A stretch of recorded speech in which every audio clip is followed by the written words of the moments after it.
Fielder অনেক ভালো batsman চেষ্টা করেছিল রান আউট করার, কিন্তু ভাগ্য খারাপ, ভাগ্য কমে রান আউট হয়নি।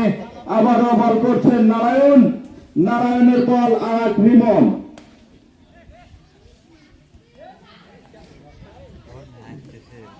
রিমন অনেক চেষ্টা করছেন 4 বা 6 মারতে, কিন্তু ব্যাটে বলে ঠিক মতো টাইমিং হচ্ছে না। রিমন মনে হয় নারায়ণকে দেখে ভয় করেছে, তাই আবারও আমরা রিমনের কাছে আশা আকাঙ্ক্ষা 4-6 মুখ দেখার, কিন্তু অনেক চেষ্টার মাঝেও পারছেন না। উনি লিখে রিস্ক নিচ্ছে না, সেটাও বুঝতেছি। আবারও নারায়ণের বল, রিমন বড় করে হাঁকিয়েছেন এবং একটি 4, বিশাল 4। তার সাথে সাথে ওভারের পতন, 9 ওভার শেষ, 10 ওভার শুরু। রান 9 ওভার শেষে 70 রান, 3 উইকেটের বিনিময় 70 রান।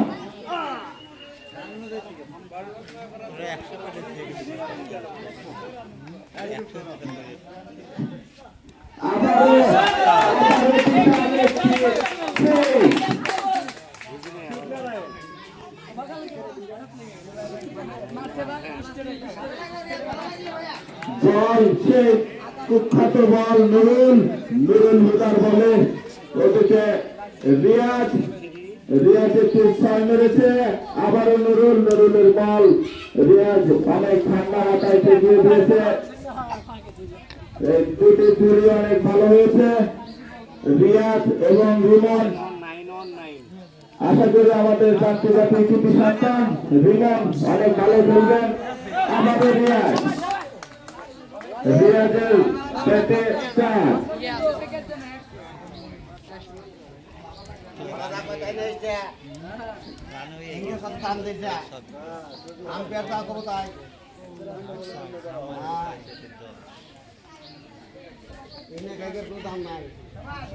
তিন উইকেটের বিনিময়ে 81 রান। দেখা যাক কি হয়। নুরুলের বল এবার ব্যাট করছেন রিমন, দেখা যাক রিমন কি করে। নুরুল গুটু পায়ে দিচ্ছেন বল করার জন্য, বল করেছে এবার রিমন অনেক ঠান্ডা মাথায় বল ঠেকিয়ে দিয়েছে। যতই হোক রিমনের মাথা গরম হয় না, আশা করি ঠান্ডা মাথায় উনি ম্যাচ বের করে নিয়ে আসবেন। আবার ঘরে হাঁকিয়েছিল, কিন্তু ব্যাটে বলে লেগেছে, কিন্তু কোনো রান নেই। সেই চতুর বোলার নুরুল হুদা অনেক চিন্তা ভাবনা করে বল করেন, অনেক ভালো বোলার, বল করছেন। দেখা যাক রিমন কি করে। রিমন আবার হাঁকিয়েছেন 4-এর বাউন্ডারি থেকে, ওদিকে চতুর ফিল্ডিং রাজু সে তার নিজের